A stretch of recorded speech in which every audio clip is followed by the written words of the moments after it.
ગણપતિ વિસર્જનના છેલ્લા દિવસે વરસાદ પડી રહ્યો છે, ધુઆધાર ને મન થયું છે ગરમા ગરમ ભજીયા ખાવાનો. તો આપણે આપણું ઉદન ખટોલામાં બેસી ઉબડ ખાબડ રસ્તે ગણપતિ વિસર્જનના દર્શન કરતા કરતા કુદરતી સૌંદર્યને માણતા નદીઓ પૂરમપાટ જઈ રહી છે. ને ચાલુ વરસાદે આપણે પહોંચી ગયા છે ગિરિરાજ ફેમિલી રેસ્ટોરન્ટ.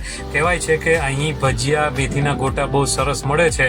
100 ગ્રામ ફાફડાને 300 ગ્રામ ગાંઠિયાનો ઓર્ડર આપતાની સાથે ફાફડા બને એ પહેલા આપણા ટેબલ પર આવી ગઈ છે ગરમા ગરમ કઢીવાળી ચટણી. ફાફડા તૈયાર છે, કાકડીવાળી ચટણી અને કઢીની સાથે ફાફડાની એક બાઈટ લેતા પડી ગઈ જોરદાર. ત્રિશાલા બહુ માને પહેલા તો આપણા ટેબલ પર સર્વ થઈ રહ્યા છે ગરમા ગરમ ભજીયા એકદમ સોફ્ટ અને ફ્લફી છે. 10 આઉટ ઓફ 10.